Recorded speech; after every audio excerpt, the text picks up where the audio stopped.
오늘의 정치권 이슈 유용화 한국외대 초빙 교수 최수영 시사평론가 두 분과 분석해 보도록 하겠습니다. 안녕하세요. 네, 안녕하세요. 오늘도 이재명 후보 그리고 이낙연 후보 간의 갈등 국면으로 대담을 시작해 볼까 합니다. 두 후보 측 오늘도 설전을 벌였는데요. 먼저 관련 목소리 듣고 오겠습니다. 저쪽 캠프의 입장을 이해를 못하는 것은 아닙니다. 네. 7월 말 8월 초가 되면 골든 크로스가 일어날 것이다라는 기대를 상당히 가졌고요. 예. 그동안 정책이나 비전을 제시하기보다는 네거티브의 유혹에서 벗어나지 못했던 것 같아요. 경선 불복. 이거는 우리 민주당에서 예. 정말 다시는 소환되지 않아야 될 부분이 아닌가. 진심이 아닌 발언으로 아마 마지막 흔들기 하시는 것 아닌가. 알겠습니다. 이렇게 생각이 됩니다. 이낙연 후보의 지지율 급상승이 되자 이재명 캠프 측에서 네. 저희들은 의도적으로 네거티브를 좀 했다. 그렇게 보고 있습니다.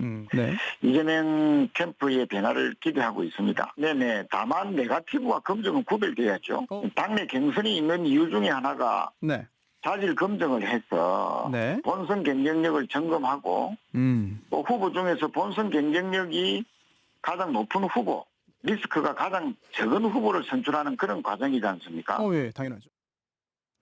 네, 굳이 전쟁의 비유를 하자면 두 후보 간에는 휴전을 선언한 상황이고 후보 캠프 측 인사들은 국지전을 벌이고 있는 상황이고요.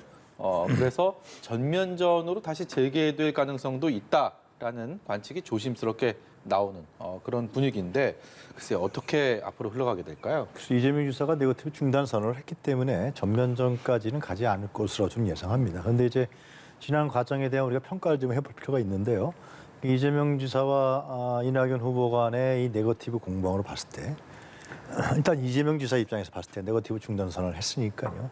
결코 제가 봤을 때는 유리한 국면은 아니었다고 보는 거죠. 물론 이제 이재명 지사가 자기의 선명성이라든가 네거티브 공격을 하면서 이낙연 후보를 그러면서 선명성이라든가 개혁성을 강조한 측면이 있습니다. 반면에 지금 이재명 지사한테 필요한 거는 확장성이거든요. 그러니까 사실상 지지율이 좀 더 올라가야 되는데 그러려면은 민주당 지지자뿐만이 아니라 좀 중도 외연 확장성을 가져와야 되는데 이런 측면에서 봤을 때는 이낙연 후보 간의 이 네거티브 공방은 결코 플러스 요인이 안 됐다라는 겁니다. 그래서 그러나 이제 궁금한 거는 향후에 지금 이제 보도에도 나왔지만은 향후에 네거티브 공세에 분명히 이재명 지사로 올 겁니다. 그거는 어쩔 수가 없어요. 1위 후보기 때문에 이제 검증이란 이름이든 하여튼 간에 올 텐데 이걸 어떻게 대응할 것이라는 문제인데 저는 또 이제 며칠 뒤면 바로 토론회가 있지 않습니까? 그렇기 때문에 그럴 때는 이재명 지사가 제 생각에는 좀 상대방을 또 쳐다보고 하다 보면 또 서로 간에 공격불이 붙으니까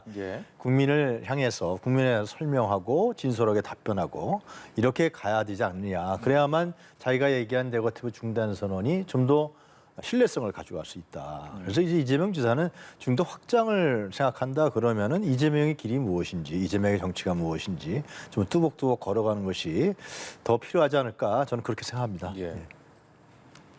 또 어제 이낙연 캠프 선대위원장인 서른 의원의 경선 불복 관련 인터뷰도 좀 계속해서 논란이 이어지고 있는데요.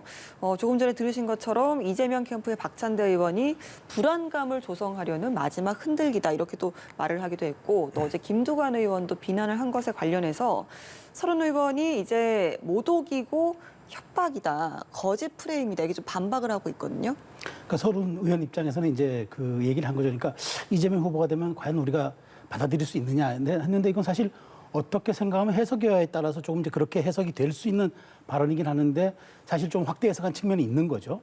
그래서 이게 지금 두 후보 간의 지금 그 서로 간의 네거티브의 양상을 놓고 보면은 한쪽은 무능 프레임을 제공하고 한쪽은 불안 프레임을 지금 내세우는 겁니다. 그러니까 이 사실 그러니까 이제 상대방이 나의 약점을 공격하니까 내가 가지고 있는 강점을 얘기하기보다는 여기에 대한 반박을 또 하다 보니까 상대방의 약점을 드러내는 거죠. 그런데 저는 이제 그런 생각이 들어요. 국무총리를 역임하고 도지사까지 역임했던 사람이 과연 무능한 것인가? 이재명 후보는 인생 성공 스토리가 있는 사람인데 불안한 후보인가? 그러니까 왜 나는 저렇게 서로 말하자면 자해 정치를 하고 있다 좀 생각을 하는 거예요. 그러니까 이 틀에서 빨리 벗어나야지 기본적으로 이 두 분의 이 싸움은 양강 구도에 지속되는 한 계속될 수밖에 없는데 더 중요한 거는 이분들이 이 네거티브가 더 진행될 거예요. 왜냐하면 두 사람의 캠프에서는 곧 경선이 곧 본선이라고 생각하기 때문에 그렇습니다. 그렇기 때문에 여기에 더 치열할 수밖에 없는 거죠. 우리가 전쟁보다도 더 내전이 더 치열한 것 아니겠습니까? 그렇기 때문에 이 인식을 빨리 벗어나야 돼요. 경선은 본선을 위한 준비 과정이라고 인식을 해야지 경선 승리가 곧 본선의 승리를 담보하는 것이라고 계속 해석하는 순간 이 네거티브의 수렁에서 빠져나올 수가 없다는 거예요. 네. 그 점을 저는 양 캠프가 인식을 해야 되고 지금도 보십시오. 양 캠프의 발언은 우리 쪽은 잘못이 없는데 저쪽이 먼저 이렇게 도발한 것이다라고 자기 자신 쪽에 자기 캠프에 대한 얘기들은 일체 언급하지 않고 있단 말이죠. 이건 대단히 위험하다. 그러니까 지금은 모양새상 확전을 자제하고 약간은 휴지기에 들어간 상태지만 제가 보기에 이건 또 하나 어떤 휘발성 있는 이슈가 또 나오면은 저는 금방 또 번질 거라고 봐요. 그렇기 때문에 양 캠프의 인식에서 경선은 본선을 준비하는 과정이고 여기서 승리를 잘해서 원팀으로 본선 가야 된다는 건데 여기서 승리하면 바로 우리가 본선까지 갈 수 있다라고 생각하는 순간 이 수렁에서 빠져나오지 못한다는 걸 저는 인식을 해야 된다. 그 말씀 좀 드리고 싶어요. 네, 서른 의원 발언 관련해서는 잠시 뒤에 서른 의원을 직접 모셔갖고 그 발언의 배경에 대해서 좀 들어보는 시간을 갖도록 하겠습니다. 또 한 가지, 이 팬덤 정치라고 합니다. 윤영찬 의원이 지금 이낙연 후보 캠프에서 정무실장 맡고 있는데 특정 지지자들로부터 굉장히 위해성 그런 협박성 메일을 받았다 뭐 이런 얘기도 전해졌고요. 그리고 민주당 경선관리위원장, 선관위원장 맡고 있는 이상민 의원 같은 경우도 이재명 후보 측 인사로부터 굉장히 입에 담기 민망한 그런 또 폭언을 문자를 받았다. 이것이 어떻게 보면 내가 지지하는 정치인들에 대한 좀 과도한 그런 애정이나 그런 마음들이 좀 잘못 이렇게 표현되는 이 과정들이 이번 경선을 통해서 좀 나타나고 있어서 눈살을 찌푸리게 하는데요. 이 부분은 어떻게 봐야 되겠습니까? 정말 잘못된 거죠. 지금 민주당의 문자 폭탄 문제는 지금 어제 오늘 얘기가 아니란 말이죠. 그 전에도 그리고 과도한 자기 자신의 주장을 과도하게 표현하는 거죠. 상식 외의 방법으로 하는 것인데 이것은 윤영찬 의원도 얘기했고 또 이상민 위원장도 얘기를 했지만 이건 잘못된 거예요. 근데 이제 그거를 민주당에서 어떻게 해결해 나갈 건가가 중요합니다. 민주당의 국회의원들이, 민주당 지도부가. 그게 더 중요한 것이죠. 이것을 예를 들면 정치적으로 선거에 활용하느냐라는 측면이 있고 또 하나는 이걸 자제시키고 혹은 무시하고 이런 일이 발생하지 않도록 각 캠프에서 예를 들면 단속령과 주의령을 내리고 이러한 부분들로 나가는 측면하고 이게 천양지차가 되는 거죠. 만약에 이 팬덤 정치 이런 부분이 자꾸만 부각이 되고 공식화하고 이렇게 되다 보면은 민주당의 선거전은 양 후보가 네거티브 안 한다 그런다 할지라도 진흙탕 싸움으로 가게 되는 거예요. 예. 진흙탕 싸움으로 가게 되면 좋아하는 사람들이 누굴까요? 이런 부분들을 이 어떤 이런 네거티브나 팬덤 정치에 대한 부분들에 대한 이러한 논란과 가열 부분들을 냉정하게 이건 살펴볼 필요가 있다라는 생각이 드는 거죠. 그래서 저는 이제 윤영찬 의원이 이제 이낙연 후보의 정무실장인데 물론 자기가 상당히 대단한 이메일을 받았기 때문에 얘기를 했지만은 저는 이낙연 아까도 이제 서른 의원도 얘기했고 우리가 이재명 캠프도 얘기했지만 저는 이낙연 후보가 슬로건이 제가 볼 때 참 좋아요. 삶을 지키는 나라. 근데 이낙연 후보는 이 삶을 지키는 나라에 대한 슬로건을 그다음에 연속성이 없는 것 같아요. 정책적으로 이것이 어떻게 지나가고 어떻게 진행되고 이 부분에 따라서 그럼 서브 정책은 무엇이고 서브 슬로건은 이런 부분들이 안 나온단 말이죠. 지금까지 최근에 벌써 이재명과 이낙연 대립밖에 없었던 거란 말이죠. 이런 측면들이 저는 이제 내일 모레 TV 토론부터는 좀 나타나서 좀 더 검증도 개인에 대한 일신에 대한 검증보다도 정책 검증이라는 게 있잖아요. 예. 정책 검증 얼마나 치열하겠어요. 그건 치열하거든요, 정말요. 바닥에 다 나오는 거거든요. 확실하게 국민에게 평가가 되는 것이고 자질과 능력이 있느냐는 그런 식으로 좀 옮겨가고 이런 부분들에 대한 부분들은 각 캠프에서 또 민주당 지도부가 잘해야죠. 지도부가 중심을 잡고 이상민 위원장도 선관위 위원장이기 때문에 저는 언론에 나와서 얘기하는 건 자제해야 된다고 봅니다. 예. 이상민 위원장 그런 식으로 좀 그 방향이 좀 바뀌었으면 좋겠다는 생각이 듭니다. 예, 지도부와 각 캠프에서의 좀 어느 정도 노력이 좀 필요하겠다는 말씀까지 들어봤는데요. 이 부분도 좀 여쭤보고 싶습니다. 추미애 전 법무부 장관이 열린 민주당과의 통합을 제안했습니다. 이 부분에 대해서 이제 송영길 대표는 지금 단계에서는 적절치 않고 후보가 선출이 된 다음에 좀 이야기를 해보자라는 입장이고 이상민 선대위원장도 뭐 명분이 좀 부족하다. 무조건 이합 집산하는 건 좀 경계를 하자라고 했고 이재명, 김두관 후보만 좀 환영하는 뜻을 내비쳤거든요. 어떻게 흘러갈까요? 그러니까 가장 큰 변수가 될 수 있어요. 그러니까 지금 추미애 후보가 판을 던지면 지금 이재명 지사가 이걸 키우는 형국이거든요. 근데 사실 이 정치가 명분 싸움입니다. 대의 명분이 있어야 되는데, 자 물론 이제 그때 위성정당 논란으로 인해서 다시 한번 합당은 됐지만 어쨌든 열린민주당이 범여라는 건 다 아는 사실 아니겠습니까? 그런데 그리고 또 여론조사를 보면 일정하게 5, 6%도 지지율이 나오는 정당이에요.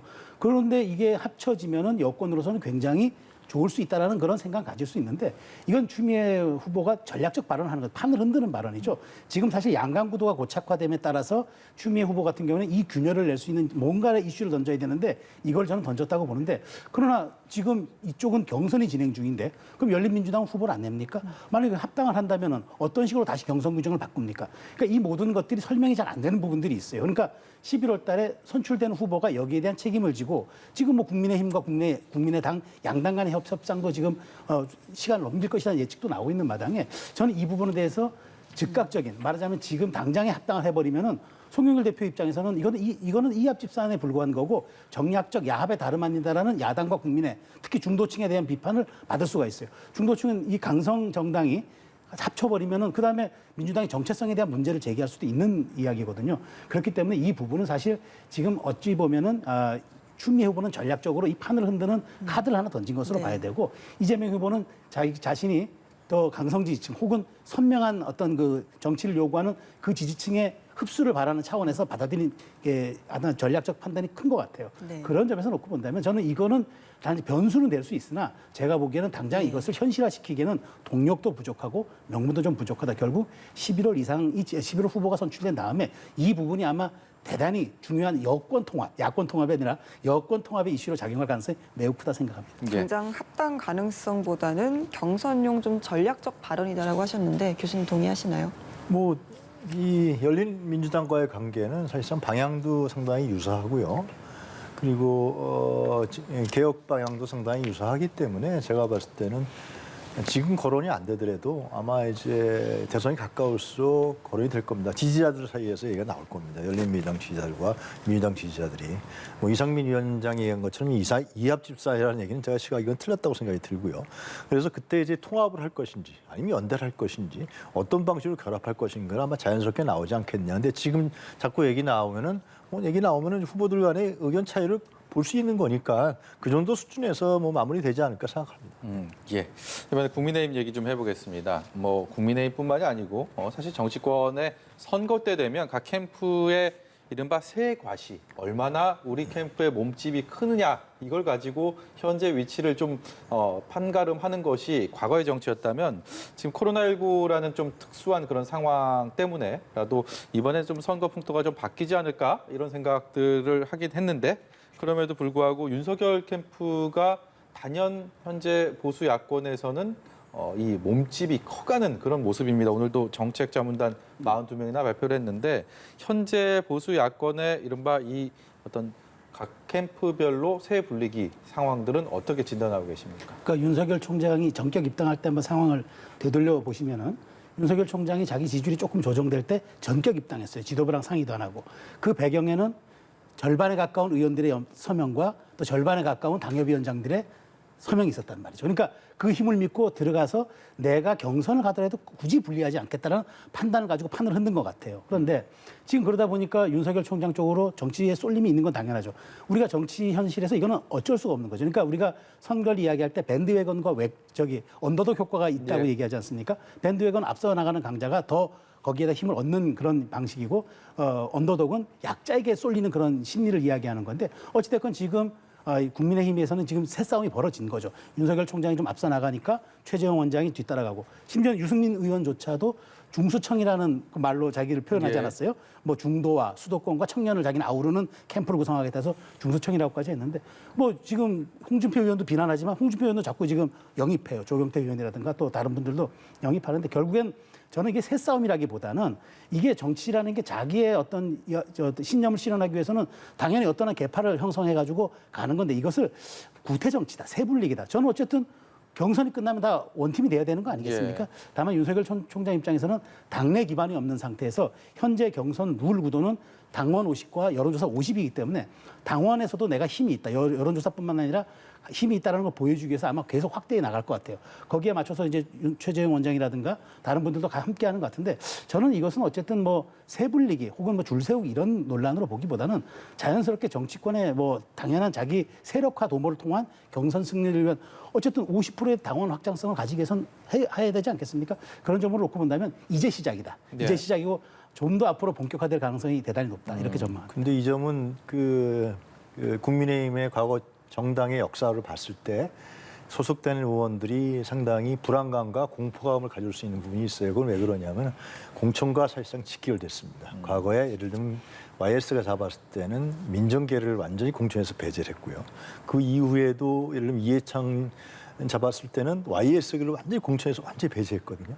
그리고 잘 알려져 있는 친박계 서로 공천 학살이라는 얘기까지 나왔어요. 예. 그러니까 국민의힘 의원들이 지금 뭐 윤석열 쪽에 쓰느냐, 최재형 쪽에 쓰느냐, 누구 쓰느냐 이 부분들은 자기 자신 현재 공천, 과거 정당의 그런 패습이 있었기 때문에 예. 아마 그런 부분들이 굉장히 스트레스로 작용할 것이고 잘못 썼다가는 공천에서 아웃되는 뭐 그런 부분들이 내부 메커니즘으로 작용할 수가 있다. 그런 부분들을 이제 뭐 이번에 이준석 대표 지도부가 극복하냐라는 분도 가지겠지만은 네. 그러한 과거의 패습적 전통도 있다라는 걸 말씀드릴 수 있습니다. 저도 뭐 이 교수님 말씀에 동의하는데 하나 말씀드리면 사실 이렇게 좀 다양한 그 말하자면 지금 의원들의 그 세력 분화가 이루어지는 거는 오히려 저는 국민의힘에서 오너 정치가 사라졌기 때문이다. 과거 같은 보수 정치가 있었고 개파가 확실하게 있었다면 이렇게 분화되는 세력 구도가 예. 나오지 못했을 텐데 오히려 이것이 오너 정치가 사라진 또 하나의 풍경이 아닐까라는 그런 또 의견도 있습니다. 예, 그렇게 볼 수도 있겠군요.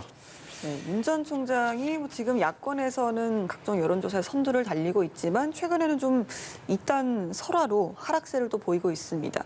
여기서 이제 이탈한 표를 누가 흡수를 하느냐라는 부분에 대해서 좀 주목을 끌고 있는데 뭐 최 전 원장이라든지 다른 국민의힘 당내 주자들이 흡수를 하지 못한다는 평도 나오고 있거든요. 어떻게 보시나요? 실제 그렇죠. 사실 여론조사 지금 상의 이렇게 분포를 보면은 윤석열 총장의 빠진 지지율이 특정 후보에게 가는 그런 징후는 보이지가 않고 있어요.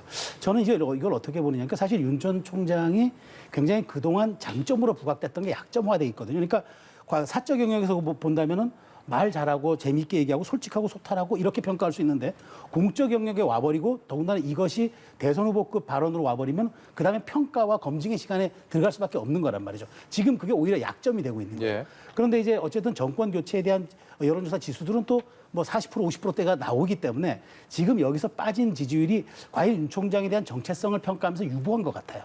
유보한 상태에서 한두 달 정도 진행되는 과정을 놓고 보다가 이것이 진짜 타 후보에 갈 것인지 아니면 중도가 다시 국민의힘 밖으로 나와서 정말 스윙 보트로 다시 나올 것인지 이 점은 좀 눈여겨봐야 할 것 같은데 이것을 결국 극복하는 거는 윤석열 총장이 정말 자기가 그러면 정무팀을 보강하고 바뀌었다는 걸 어떻게 확실하게 보여주고 그것을 다시 유권자와 중도에게 신뢰받을 수 있는 그 가치로 가느냐. 이게 저는 관건이라고 보는데 이 중도 유권자는 앞으로 조금 관망하면서 네. 예, 어떻게 누가 정권 교체에 대한 욕망은 있으나 그러나 어떤 방식으로 누가 이걸 가져갈 것인가에 대한 것들은 조금 판단을 유보하는 듯 그렇게 보이는 것 아닌가 싶습니다. 당분간은 관망할 것이다. 보수 또 중도 표심들은 앞으로 좀 어디로 이동을 할까요, 교수님? 근데 이제 윤석열 전 총장이 내세웠던 처음에 상식과 공정이라는 것인데 근데 실제로 최근에 각종 설화라든가 논란 이런 부분들 속에서 중도층이라든가 또 합리적 보수층들이 상당히 상식 밖의 얘기를 너무 많이 한다. 아마 그래서 제가 보기엔 이탈했을 겁니다. 이탈했고 그리고 이제 공정이라는 부분도 들고 나왔는데 실제로 상당히 검찰총장을 하면서 그동안의 검사 생활 속에서 이 특권층이 아니었냐 이러한 우려와 의심을 국민들로부터 받고 있기 때문에 그래서 윤 전 총장의 지지율 하락에서 뭐 수도권이라든가 부울경이라든가 특히 이제 30, 40대, 20대에서 확 떨어졌단 말이죠. 이 부분들을 이제 회복한다 그러는데 그것이 이제 어떻게 할지 뭐 봐야겠습니다. 전문가 팀도. 예. 근데 이런 부분들이 과연 중도층 외연 확장으로 나갈 수 있을지 아니면 바탕이 원래 그런 사람인지 이런 부분들이 이제 좀 있으면 판결이 나겠죠. 예. 예. 윤석열 전 총장은 국민의힘 입당 전부터 이준석 대표와 또 입당 관련해서 좀 기싸움을 벌이는 모습을 보였는데요. 입당 후에도 힘겨루기를 지속하고 있습니다. 이와 관련해서 당내에서 우려와 비판의 목소리가 나오고 있는데요. 먼저 김재원 최고위원의 목소리 듣고 대담 이어가도록 하겠습니다. 플랫폼 정당을 지향하면서 윤석열 총장에 대해서 하루빨리 입당하라고 요구를 했고 심지어는 뭐 입당하지 않으면 그 캠프에 간 의원들 징계하겠다까지 이야기를 하면서 입당을 하라 했는데 들어오자마자 그때부터는 이제 물어뜯기 시작한 것 아닌가. 계속 이렇게 가면 점점 우리 당의 집권 가능성이 줄어든다는 문제를 인식을 해야 된다고 봅니다.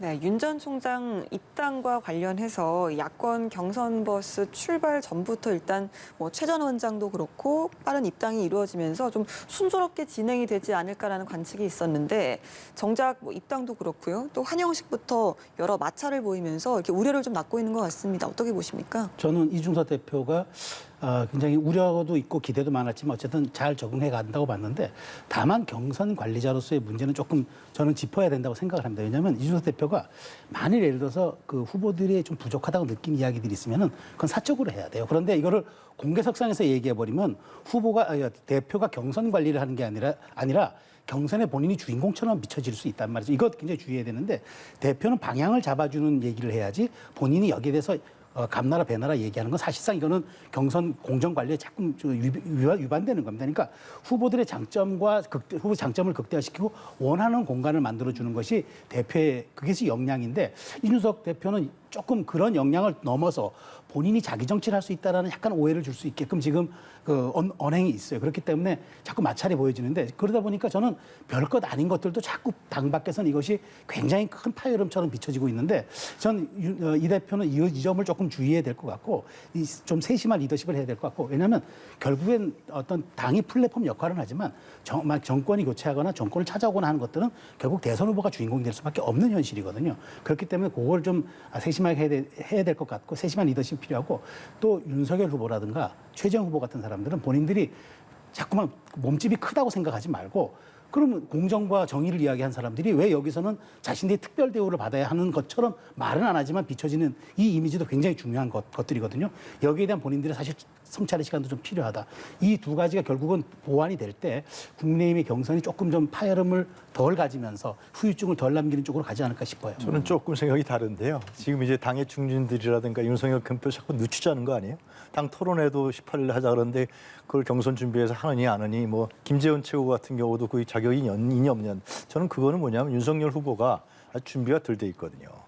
그러니까 당내 검증에 들어갔을 때는 굉장히 공격을 받을 거예요. 그러면 또다시 또 문제가 발생할 거니까 좀 시간을 조금이라도 주자. 이제 뭐 정책 등 구성됐다는 거 아니에요? 그리고 각종 설화에서 상당히 준비가 부족하다는 거. 최재형 전 원장도 스스로가 준비가 안 됐다 이렇게 얘기했단 말이죠. 예. 그러니까 외부에서 들어오는 사람들한테 좀 시간을 주려고 하는 거 아니냐. 그 후보들을 보호하려고 하는. 그러나 이준석 당대표는 또 다른 생각을 갖고 있겠죠. 당을 움직여 나가야 되니까. 그런 부분들이 당 중진과 이준석 대표 지도부와의 갈등과 대립으로 진행되고 있지 않느냐. 뭐 결과를 봐야겠지만 그런 저는 해석을 합니다. 주인공이 되고 싶지 않은 사람이 누가 있겠습니까? 여든 야든 뭐 앞으로 대선 국면에서 점점 더 그런 현상이 짙어질 텐데 그 부분을 좀 주의 깊게 보는 것도 대선 레이스를 보는 하나의 포인트가 될 것 같습니다. 지금까지 유용화 한국외대 초빙 교수 최수영 시사평론가와 얘기 나눠봤습니다. 오늘 말씀 고맙습니다.